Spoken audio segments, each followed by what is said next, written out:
नमस्कार। मैं आपके सामने पढ़ रहा हूं कहानी मुगलों ने सल्तनत बख्श दी। भगवती चरण वर्मा की एक शानदार कहानी, कटाक्ष, जो भी आप कहें। आइए मैं आपको सुनाता हूं। हीरो जी को आप नहीं जानते और ये दुर्भाग्य की बात है। इसका ये अर्थ नहीं है कि केवल आपका दुर्भाग्य है, दुर्भाग्य हीरो जी का भी है। कारण वो बड़ा सीधा साधा है। यदि आपका हीरो जी से परिचय हो जाए तो आप निश्चय समझ लें कि आपका संसार के एक बहुत बड़े विद्वान से परिचय हो गया। हीरो जी को जानने वालों में अधिकांश का मत है कि हीरो जी पहले जन्म में विक्रमादित्य के नवरत्नों में से एक अवश्य रहे होंगे और अपने किसी पाप के कारण उनको इस जन्म में हीरो जी की योनि प्राप्त हुई। अगर हीरो जी का आपसे परिचय हो जाए तो आप ये समझ लीजिए कि उन्हें एक मनुष्य अधिक मिल गया जो उन्हें अपने शौक में प्रसन्नतापूर्वक एक हिस्सा दे सके। हीरो जी ने दुनिया देखी है। यहां यह जान लेना ठीक होगा कि हीरो जी की दुनिया मौज और मस्ती की ही बनी है। शराबियों के साथ बैठकर उन्होंने शराब पीने की बाजी लगाई है और हर दम जीते हैं। अफीम के आदी हैं, पर अगर मिल जाए तो इतनी खा लेते हैं जितनी से एक खानदान का खानदान स्वर्ग की या नरक की यात्रा कर ले।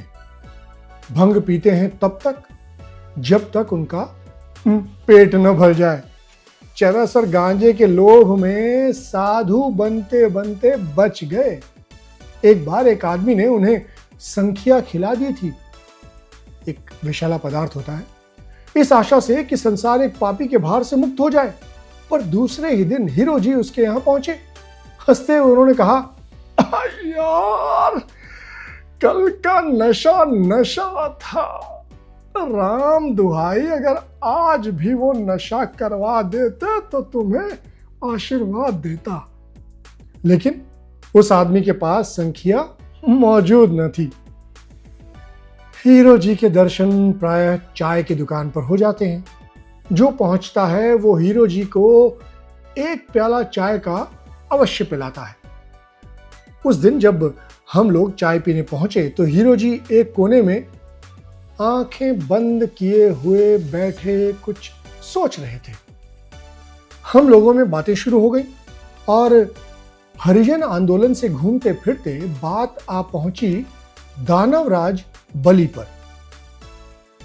पंडित गोवर्धन शास्त्री ने ऑमलेट का टुकड़ा मुंह में डालते हुए कहा, भाई ये तो कलयुग है, न किसी में दीन है न ईमान। कौड़ी कौड़ी पर लोग बेईमानी करने लग गए हैं। अरे अब तो लिख कर भी लोग मुकर जाते हैं। एक युग था जब दानव तक अपने वचन निभाते थे। सुरों और नरों की तो बात ही छोड़ दीजिए।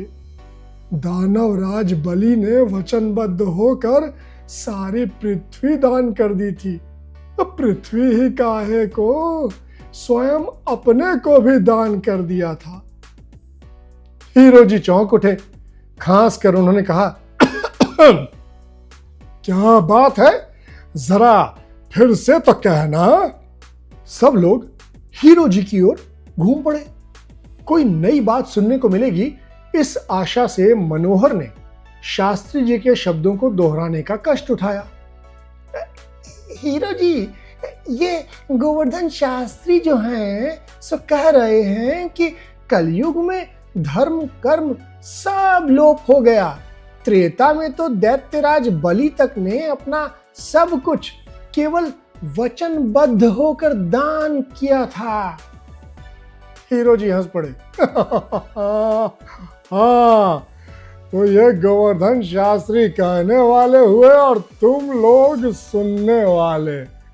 ठीक ही है, लेकिन हमसे सुनो। ये तो कह रहे हैं त्रेता की बात। अरे तब तो अकेले बलि ने ऐसा कर दिया था, लेकिन मैं कहता हूं कलयुग की बात। कलयुग में तो एक आदमी की कही हुई बात को उसकी 7-8 पीढ़ी तक निभाती गई, और यद्यपि वो पीढ़ी स्वयं नष्ट हो गई, लेकिन उसने अपना वचन नहीं तोड़ा। हम लोग आश्चर्य में पड़ गए।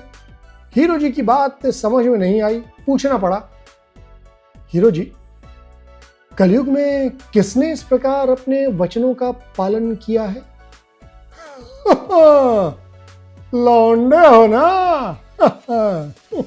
जानते हो मुगलों की सल्तनत कैसे गई?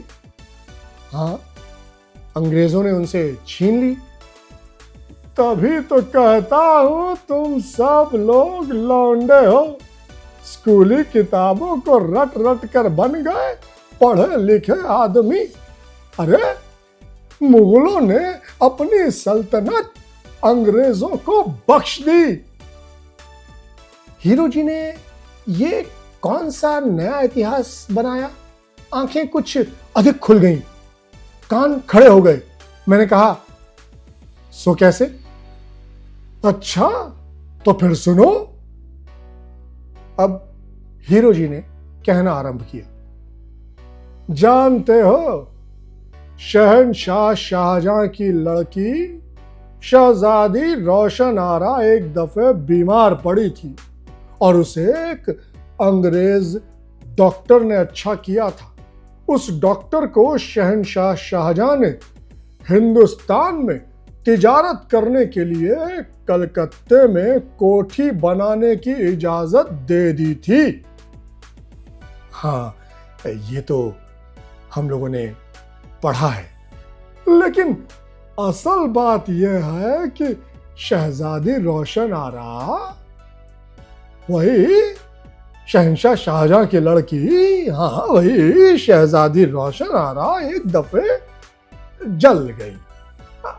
अधिक नहीं जली थी, अरे हाथ में थोड़ा सा जल गया था, लेकिन जल तो गई थी। और थी शहजादी। बड़े बड़े हकीम और वैद्य बुलाए गए, इलाज किया गया, लेकिन शहजादी को कोई अच्छा न कर सका, और न कर सका तो न कर सका। और शहजादी को भला अच्छा कौन कर सकता था? वो शहजादी थी ना। सब लोग लगाते थे लेप, और लेप लगाने से होती थी जलन, और तुरंत शहजादी उस लेप को धुलवा डालती। शहजादी को भला रोकने वाला कौन था? अब शहंशाह सलामत को फिक्र हुई, लेकिन शहजादी अच्छी हो तो कैसे? वहां तो दवा असर करने ही न पाती थी। उन्हीं दिनों एक अंग्रेज घूमता घूमता दिल्ली आया, दुनिया देखे हुए, घाट घाट का ऐसा पानी पिए हुए, पूरा चालाक और मक्कार। उसको शहजादी की बीमारी की खबर लग गई। नौकरों को घूस देकर उसने पूरा हाल दरियाफ्त किया। उसे मालूम हो गया कि शहजादी जलन की वजह से दवा धुलवा देती है। सीधे शहंशाह सलामत के पास पहुंचा, कहा कि डॉक्टर हूं, शहजादी का इलाज करने आया हूं। और उसने शहजादी का इलाज अपने हाथ में ले लिया। अब उस डॉक्टर ने शहजादी के हाथों में एक दवा लगाई। उस दवा से जलन तो दूर रही, उल्टे जले हुए हाथ में ठंडक पहुंची। अब भला शहजादी उस दवा को क्यों धुलवाती? हाथ अच्छा हो गया। जानते हो वो दवा क्या थी? हम लोगों की और भेद भरी दृष्टि डालते हुए हीरो जी ने यह सवाल पूछा, भाई हम दवा क्या जाने, कृष्णानंद ने कहा, तभी तो कहते हैं कि इतना पढ़ लिख कर भी तुम्हें तमीज ना आई। अरे वो दवा थी वैसलीन। हाँ, वही वैसलीन जिसका आज घर घर में प्रचार है। वैसलीन? लेकिन वैसलीन तो दवा नहीं होती, मनोहर ने कहा। हीरो जी संभल कर बैठ गए, फिर बोले, कौन कहता है कि वैसलीन दवा होती है? अरे उसने हाथ में लगा दी वैसलीन और घाव आप ही आप अच्छा हो गया, और वो अंग्रेज बन बैठा डॉक्टर, और उसका नाम हो गया। शहंशाह शाहजहां बड़े प्रसन्न हुए। उन्होंने उस फिरंगी डॉक्टर से कहा, मांगो। उस फिरंगी ने कहा, हुजूर, मैं इस दवा को हिंदुस्तान में राइज करना चाहता हूं, इसलिए हुजूर मुझे हिंदुस्तान में तिजारत करने की इजाजत दे दें। बादशाह सलामत ने जब यह सुना कि डॉक्टर हिंदुस्तान में इस दवा का प्रचार करना चाहता है तो बड़े प्रसन्न हुए। उन्होंने कहा, मंजूर, कुछ और मांगो। तब उस चालाक डॉक्टर ने जानते हो क्या मांगा? उसने कहा, हुजूर, मैं एक तंबू तानना चाहता हूं जिसके नीचे इस दवा के पीपे इकट्ठे किए जाएंगे। जहां पनाह ये फरमा दें कि उस तंबू के नीचे जितनी जमीन आएगी वो जहां पनाह ने फिरंगियों को बख्श दी। शहंशाह शाहजहां थे सीधे साधे आदमी। उन्होंने सोचा, तंबू के नीचे भला कितनी जगह आएगी? उन्होंने कह दिया, मंजूर। तो शहंशाह शाहजहां थे सीधे साधे आदमी, छल कपट उन्हें आता न था, और वो अंग्रेज था दुनिया देखे हुए। 7 समुद्र पार करके हिंदुस्तान आया था, पहुंचा विलायत। वहां उसने बनवाया रबड़ का एक बहुत बड़ा तंबू, और जहाज पर तंबू लदवा कर चल दिया हिंदुस्तान। कलकत्ते में उसने वो तंबू लगवा दिया। वो तंबू कितना ऊंचा था इसका अंदाज आप नहीं लगा सकते। उस तंबू का रंग नीला था। तो जनाब वो तंबू लगा कलकत्ते में, और विलायत से पीपे पर पीपे लद लद कर आने लगे। उन पीपों में वैसलीन की जगह भरा था एक एक अंग्रेज जवान, मय बंदूक और तलवार के। सब पीपे तंबू के नीचे रखवा दिए गए। जैसे जैसे पीपे जमीन घेरने लगे, वैसे वैसे तंबू को बढ़ा बढ़ा कर जमीन घेर दी गई। तंबू तो रबड़ का था ना, जितना बढ़ाया बढ़ गया। अब जनाब तंबू पहुंचा प्लासी। तुम लोगों ने पढ़ा होगा कि प्लासी का युद्ध हुआ था। अरे सब झूठ है। असल में तंबू बढ़ते बढ़ते प्लासी पहुंचा था, और उस वक्त मुगल बादशाह का हरकारा दौड़ा था दिल्ली। बस ये कह दिया गया कि प्लासी की लड़ाई हुई। जी हाँ, उस वक्त दिल्ली में शहंशाह शाहजहां की तीसरी या चौथी पीढ़ी सल्तनत कर रही थी। हरकारा जब दिल्ली पहुंचा उस वक्त बादशाह सलामत की सवारी निकल रही थी। हरकारा घबराया हुआ था। वो इन फिरंगियों की चालों से हैरान था। उसने मौका देखा न महल, वहीं सड़क पर खड़े होकर उसने चिल्लाकर कहा, जा पनाह, गजब हो गया।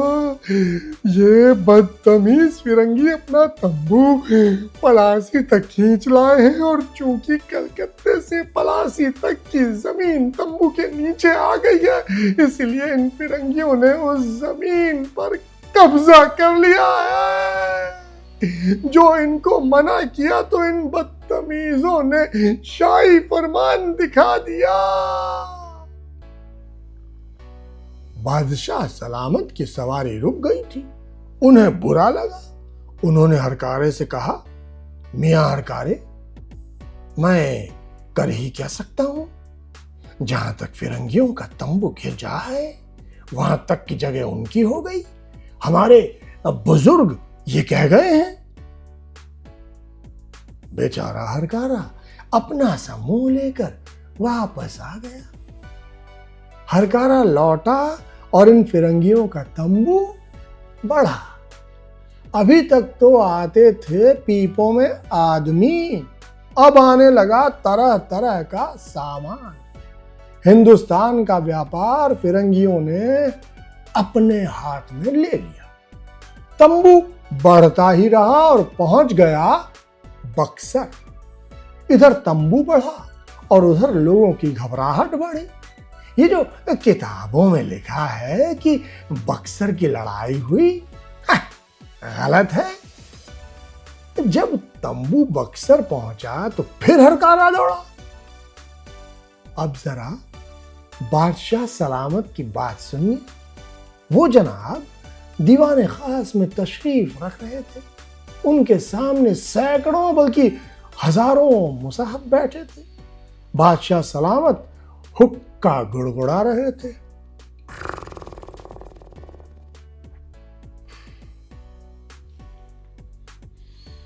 सामने एक साहब जो शायद शायर थे, कुछ गा गा कर पढ़ रहे थे और कुछ मुसाहब गला फाड़ फाड़ कर वाह वाह चिल्ला रहे थे।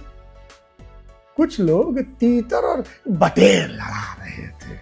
हरकारा जो पहुंचा तो ये सब बंद हो गया। बादशाह सलामत ने पूछा, मियां हरकार, क्या हुआ? इतने घबराए हुए क्यों हो? हाँफते हुए हरकारे ने कहा, जहांपना, इन बदसात फिरंगियों ने अंधेर मचा रखा है। वो अपना तंबू बक्सर खींच लाए। बादशाह सलामत को बड़ा ताज्जुब हुआ। उन्होंने अपने मुसाहबों से पूछा, मियां हरकारा कहता है कि फिरंगी अपना तंबू कलकत्ते से बक्सर तक खींच लाए, ये कैसे मुमकिन है? इस पर एक मुसाहब ने कहा, जहांपना, ये फिरंगी जादू जानते हैं, जादू। दूसरे ने कहा, जहांपना, इन फिरंगियों ने जिन्नात पाल रखे हैं, जिन्नात। हाँ, जिन्नात सब कुछ कर सकते हैं। बादशाह सलामत की समझ में कुछ नहीं आया। उन्होंने हरकारे से कहा, मियां हरकारे, तुम बतलाओ ये तंबू किस तरह बढ़ा है? हरकारे ने समझाया कि तंबू रबड़ का है। इस पर बादशाह सलामत बड़े खुश हुए। उन्होंने कहा, ये फिरंगी भी बड़े चालाक हैं, पूरे अकल के पुतले हैं। इस पर सब मुसाहबों ने एक स्वर में कहा, इसमें क्या शक है, जहांपना, वजह फरमाते हैं। बादशाह सलामत मुस्कुराए, अरे भाई, किसी चौबदार को भेजो जो इन फिरंगियों के सरदार को बुला लावे, मैं उसे खिलहत दूंगा। सब मुसाहब कह उठे, वल्लाह, जहांपना एक ही दरिया दिल है, इस फिरंगी सरदार को जरूर खिलहत देनी चाहिए। हरकारा घबराया। वो आया था शिकायत करने। यहां बादशाह सलामत फिरंगी सरदार को खिलहत देने पर आमादा थे। वो चिल्ला उठा, जहांपना, फिरंगियों ने जहांपना की सल्तनत का एक बहुत बड़ा हिस्सा अपने तंबू के नीचे करके उस पर कब्जा कर लिया है। जहांपना, ये फिरंगी जहांपना की सल्तनत छीनने पर आमादा दिखाई देते हैं। मुसाहब चिल्ला उठे, ऐसा गजब! बादशाह सलामत की मुस्कुराहट गायब हो गई। थोड़ी देर तक सोचकर उन्होंने कहा, मैं क्या कर सकता हूं? हमारे बुजुर्ग इन फिरंगियों को उतनी जगह दे गए हैं जितनी तंबू के नीचे आ सके। भला मैं उसमें कर ही क्या सकता हूं। हां, फिरंगी सरदार को खिलत न दूंगा। इतना कहकर बादशाह सलामत फिरंगियों की चालाकी अपनी बेगमात से बतलाने के लिए हरम में अंदर चले गए। हरकारा बेचारा चुपचाप लौट गया। जनाब, उस तंबू ने बढ़ना जारी रखा। एक दिन क्या देखते हैं कि विश्वनाथपुरी काशी के ऊपर वो तंबू तन गया। अब तो लोगों में भगदड़ मच गई। उन दिनों राजा चेत सिंह बनारस की देखभाल करते थे। उन्होंने उसी वक्त बादशाह सलामत के पास हरकारा दौड़ाया। वो दीवाने खास में हाजिर किया गया। हरकारे ने बादशाह सलामत से अर्ज की कि वो तंबू बनारस पहुंच गया है और तेजी के साथ दिल्ली की तरफ आ रहा है। बादशाह सलामत चौंक उठे। उन्होंने हरकारे से कहा, तुम यहाँ हरकारे, तुम्हें बताओ क्या किया जाए। वहां बैठे हुए दो एक उमराओं ने कहा, जहां पना एक बड़ी फौज भेजकर इन फिरंगियों का तंबू छोटा करवा दिया जाए और कलकत्ते भेज दिया जाए। हम लोग जाकर लड़ने को तैयार हैं। जहां पना का हुक्म भर हो जाए। इस तंबू की क्या हकीकत है, एक मर्तबा आसमान को भी छोटा कर दें। बादशाह सलामत ने कुछ सोचा, फिर उन्होंने कहा, क्या बतलाऊं। हमारे बुजुर्ग शहंशाह शाहजहां इन फिरंगियों को तंबू के नीचे जितनी जगह आ जाए वो बख्श गए हैं। बख्शीश नामा की रूह से हम लोग कुछ नहीं कर सकते। आप जानते हैं, हम लोग अमीर तैमूर की औलाद हैं। एक दफा जो जुबान दे दी वो दे दी। तंबू का छोटा कराना तो गैर मुमकिन है। हाँ, कोई ऐसी हिकमत निकाली जाए जिससे फिरंगी अपना तंबू आगे न बढ़ा सके। इसके लिए दरबार आम किया जाए और ये मसला वहां पेश हो। इधर दिल्ली में तो ये बातचीत हो रही थी और उधर इन फिरंगियों का तंबू इलाहाबाद इटावा ढकता हुआ आगरे पहुंचा। दूसरा हरकारा दौड़ा। उसने कहा, जहां पना वो तंबू आगरे तक बढ़ाया है। अगर अब भी कुछ नहीं किया जाता तो ये फिरंगी दिल्ली पर भी अपना तंबू तान कर कब्जा कर लेंगे। बादशाह सलामत घबराए। दरबार आम किया गया। सब अमीर उमरा इकट्ठे हो गए तो बादशाह सलामत ने कहा, आज हमारे सामने एक अहम मसला पेश है। आप लोग जानते हैं कि हमारे बुजुर्ग शहंशाह शाहजहां ने फिरंगियों को इतनी जमीन बख्श दी थी जितनी उन अंग्रेजों के तंबू के नीचे आ सके। इन्होंने अपना तंबू कलकत्ते में लगवाया था, लेकिन वो तंबू है रबड़ का और धीरे धीरे ये लोग तंबू आगरे तक खींच लाए। हमारे बुजुर्गों से जब ये कहा गया तब उन्होंने कुछ करना मुनासिब न समझा, क्योंकि शहंशाह शाहजहां अपना कौल हार चुके हैं। हम लोग अमीर तैमूर की औलाद हैं और अपने कौल के पक्के हैं। अब आप लोग बतलाइए क्या किया जाए। अमीरों और मनसबदारों ने कहा, हमें इन फिरंगियों से लड़ना चाहिए और इनको सजा देनी चाहिए। इनका तंबू छोटा करवा कर कलकत्ते भिजवा देना चाहिए। बादशाह सलामत ने कहा, लेकिन हम अमीर तैमूर की औलाद हैं, हमारा कौल टूटता है। इसी समय तीसरा हरकारा हाँफता हुआ बिना इत्तला कराए ही दरबार में घुस आया। उसने कहा, वो तंबू दिल्ली पहुंच गया, वो देखिए किले तक आ गया है।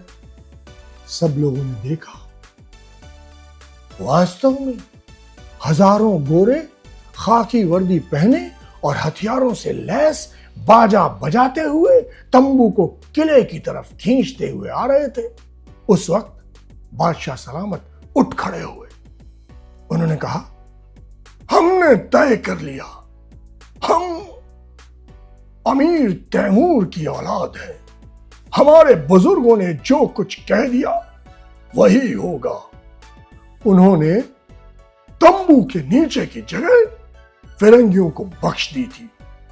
अब अगर दिल्ली भी उस तंबू के नीचे आ रही है तो आवे, मुगल सल्तनत चाहती है तो जाए, लेकिन दुनिया ये देख ले कि अमीर तैमूर की औलाद हमेशा अपने कौल की पक्की रही है।